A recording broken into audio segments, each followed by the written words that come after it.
Well, Nikki Haley drew the largest crowd of her primary campaign yesterday in her home state of South Carolina. The 2024 hopeful took aim at her former boss, Donald Trump, saying it's time for a new generation of U.S. leadership. I believe President Trump was the right president at the right time. I was proud to serve America in his administration, and I agree with a lot of his policies. But the truth is, rightly or wrongly, chaos follows him. For more on this, we are joined by CBS News campaign reporter Aaron Navarro. So, Aaron, this is really interesting. The Koch network, which I presume are the Koch brothers that people have probably heard about, they announced today that they're endorsing Nikki Haley.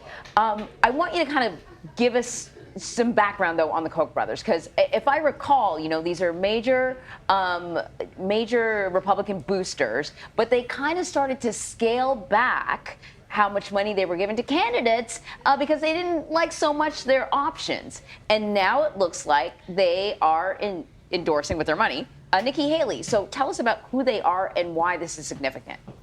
The Koch brothers have been GOP mega donors for a decade or so now, but it's notable that they're backing Haley. They have this group that they're funding, a network called Americans for Prosperity, and this group usually does not get involved in presidential primary politics, but they said earlier this year that they want to turn the page for the Republican Party away from former President Trump. And this is very notable for Haley because it gives her essentially a huge network of money and data to voters that she can now tap into. The Koch brothers, this group has already said that they're going to spend up to tens of millions of dollars supporting Haley. And the press call that's still ongoing, they said that they have already made contacts with 6 million voters that they can now persuade to vote for Nikki Haley. So this is a big boost for her, considering that, you know, the DeSantis super PAC has done a lot of groundwork, and now Haley seems to have the backing of a group that can match or even surpass what they've been doing.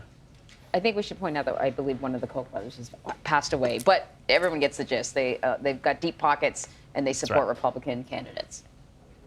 That's right. That's right. And it's really notable for Haley. And it's another kind of sign that the donor class is seeing her appeal with independent voters, her more moderate stance when you compare herself to a DeSantis or a Trump, as a way that the Republicans can maybe win back the White House next November.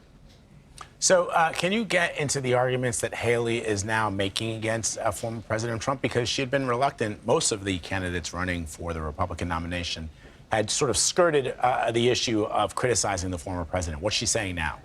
Yeah, it's a similar theme that we're seeing with a bunch of other candidates, but it's an indirect reference to all the legal cases surrounding him. They reference it as a distraction or as chaos that follows him, as Haley said in South Carolina yesterday.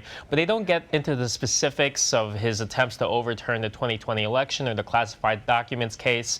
And especially for Haley, she appeals to these independent voters that may be more willing to look past former President Trump because of all these legal cases. So she's starting to amp up that rhetoric now without getting too specific and not alienating some of those other Republican voters.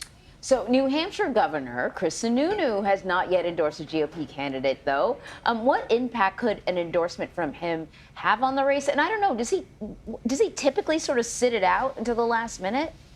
He has in the past, but he has said, similar to Americans for Prosperity, that group, that the Republican Party needs to turn the page away from Trump. And he has said that he would make his endorsement in November or December. He said on CBS News that he would make it a couple days after Thanksgiving. We're in that period right now, but still no word yet. I'm interested to see, there's been some speculation that he could back Haley, but the impact is he is a very popular governor in New Hampshire. It carries sway with those more moderate, centrist and independent voters. If he backs Haley, who seems to be more in his mold of politics, that could be another boost for her in the early primary state. All right, Aaron Navarro, thank you.